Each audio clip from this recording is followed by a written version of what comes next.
Hey, get inspired, everybody. Thank you so much for watching another episode of Life Inspired. If you've never tuned in before, this is a show where we're talking all about people following God. What does that look like? And oftentimes it's about a turning point. Life was going along. There was a ... moment where God kind of turned your feet to a new direction, and now you're walking this inspired life. And you can watch this show and share this show from YouTube or Facebook or inspiredhomes.com. And we have a new website link that is lifeinspiredshow.com, so you can find it there as well. And if you'll share it with everybody and like us and subscribe to us and stuff, that really helps get more exposure for God for these stories that are all glory to God. So we have a wonderful guest today. I'm so excited to introduce my very dear friend, Debbie Brown, who's a 24-year volleyball coach at Notre Dame, and 8 years you've been athletic director at St. Joe High School, right? 4 years at St. Joe High School. What did I say? I said you 8. Said 8. Yeah, but that's okay. 4 years. Yeah. Cool. Sometimes it feels like 8. No, I'm just kidding. The kids are like, no, it hasn't. We need you for 8 more, 28 more, or whatever. So cool. So I don't know what turning point story you're going to tell. So typically we'll ask kind of 3 questions, like what was life like before your ... moment? And I don't know which because most people have numerous ... moments, Sure. right? So what are you going to tell us about that was life before your turning point? Well, I think probably the story that kind of has defined who I am the most happened years ago, a long time ago. Right.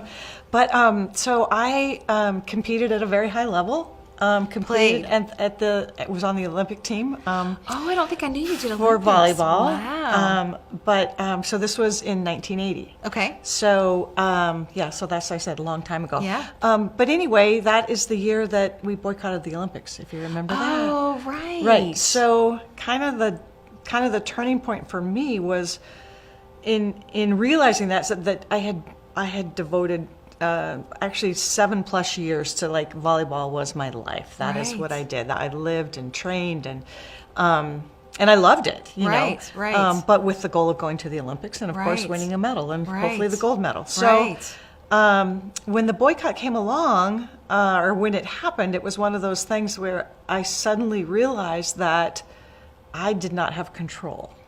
And I thought that I did have control. And I, even though I had made a decision to follow Christ, just a little bit before I made the national team, you know, I was brought up in the church, but I didn't really claim it as my own until I was in college, until I really knew, okay, wait, no, I want this relationship. So, but then I never really fully released, you know. So I held on to the volleyball, really being my God, being everything that it was. And so I bet a lot of athletes do. Sure. Yeah. It's like you devote all your time and your energy and you're goal oriented and, you know, doing these things. So really it was that boycott situation that made me realize, wait a minute, God is in control and I need to trust.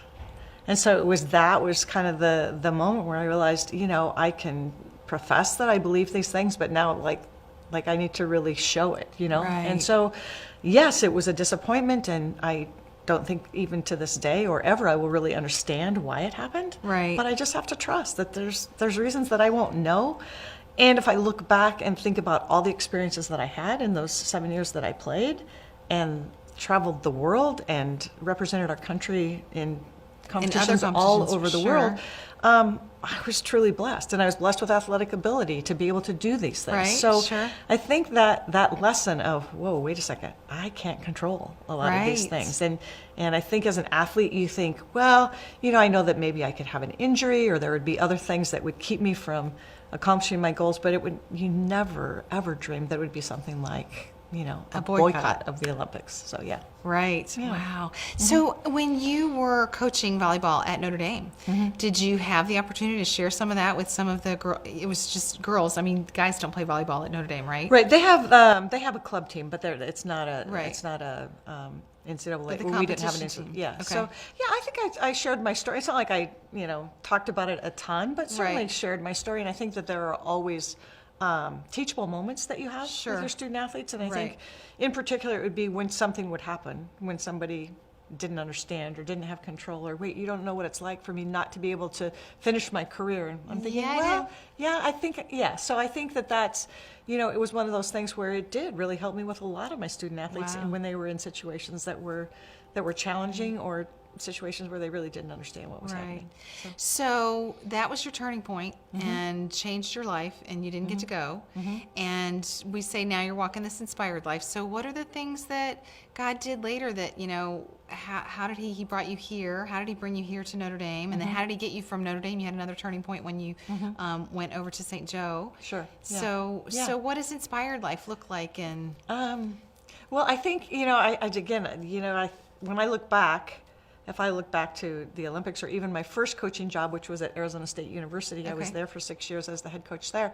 You know, I couldn't have even dreamed that I would be here. You know, like you just don't see that either, like this. Because you're from California, right? I was born and raised in California. Yeah, I went to school at the University of Southern California. And it's what temperature outside today?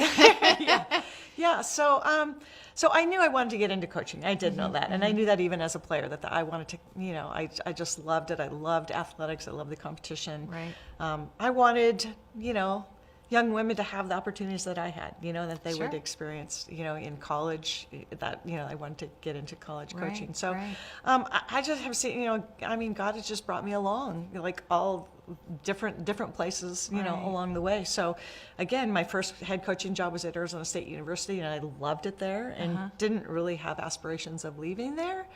And then I was kind of recruited to go back to the national team as an assistant coach. Oh, wow. So I actually did that for 2 years, and actually then was at the Seoul Olympic Games as an assistant coach. So here I am in 1980, and I didn't have the opportunity to participate as an athlete, but then 8 years later, I'm walking in the parade of athletes, you know, in the opening ceremonies with goosebumps all over saying, I can't believe I'm here, you know? Oh, So, cool. so that was, you know, just a great experience. Sure. Certainly I would have preferred it as an athlete, but certainly it was a great experience. And then, you know, I had stepped away from the collegiate coaching for a couple years, and then realized, man, I miss the collegiate atmosphere. like that. I love being around all the athletes in the different sports and being a part of something bigger than just volleyball.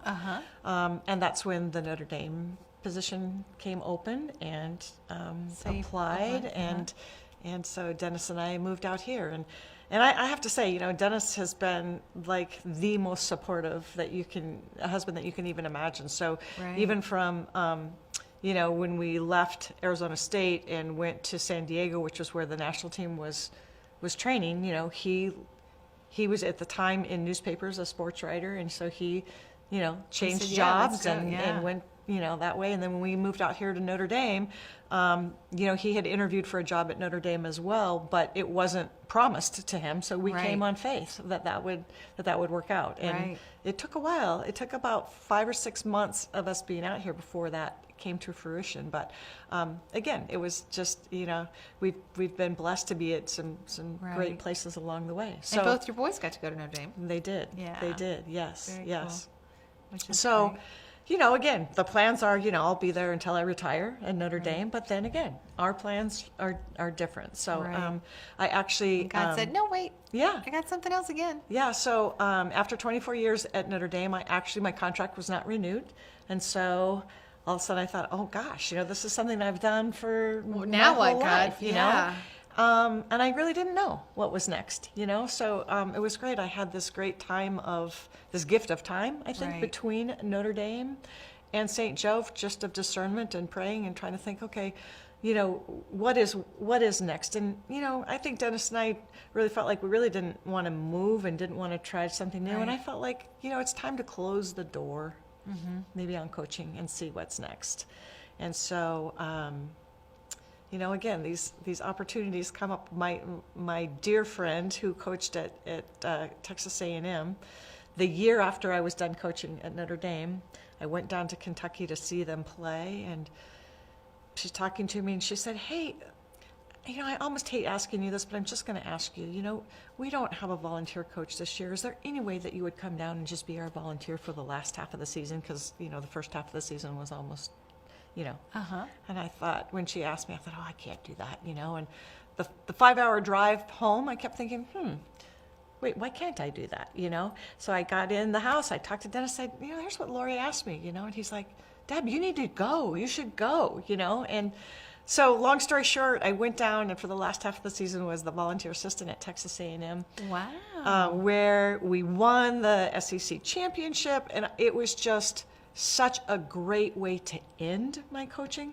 You know, instead of it being on, okay, your contract's not renewed and you're no longer coaching, it was kind of like, it was just it was just so fun to be with her, to coach with her, to sit next to her on the bench, for us to just, you know, have some really time. appreciate that Right. time together, and for me to be able to still be in the gym with young women, which is I just loved doing. Right. So it was just, Right. it was good. I could just walk away from that then and feel like, okay, now let's see what's next. And then literally a month later, you know, I was getting a call from Susan Richter, who was the principal at St. Joe, saying, you know, would you consider being our next athletic director? And again, my same response was, I don't know, I don't think that's what I want to do, you know. And then great. the more I prayed about it, the more I talked again with Dennis, and you know, this was an opportunity to use the skill set that I had developed over the last 30 years. Sure. You know, to help the coaches at St. Joe and to help the kids there. And I mean, I'm just a big believer in what the life lessons that you learn from being a participant in athletics. So now it's my fourth year there, and I love it. That's so cool. Yeah. So we have lots of viewers of lots of different ages. So we've got people that are our age that, you know, might have career changes. So if you have any counsel or tips for them, you know, how to approach that would be a question I'd love to ask. And but a lot of our viewers are going to be young aspiring athletes.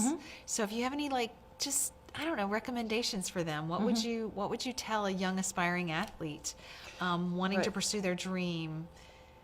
So I think the young aspiring athlete, and I think of, you know, something that I've learned, again, I go back to this boycott experience, and I think that people said to me afterwards, oh my gosh, aren't you just so bitter? Aren't you so mad? Like that was just a waste of time, you know, like you, and I'm 7.5 years, a long time. I'm thinking, no, not a waste at all. Right. Not a waste at all, because it's the journey. Yeah. It's the journey. And if you're doing something that you love and you're giving your whole heart to it and just, you know, going after it, I mean, that's what you need to do. Right, You sure. take advantage of every opportunity that God gives you, and you make the most of it. Yeah. So I would just say, you know, follow your passions, and, you know, God gives us those desires, and so, like, Just don't be enjoy upset it. about closed Yeah. doors, because Yeah. God's gonna. He's Yeah. just. I feel like, you know, when doors close, if we really understand the sovereignty of God, then doors closing is because He's closing them, because He's got a better door. Like a friend of mine just had someone tell her, she's like, it feels like you've just missed this cruise ship and you did everything right, but like the cruise ship left 10 minutes earlier or something and left without you,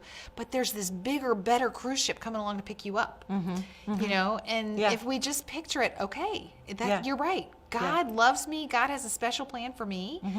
And He closed that door. It's not those people. It's not me. It's God He's just directing traffic. Right.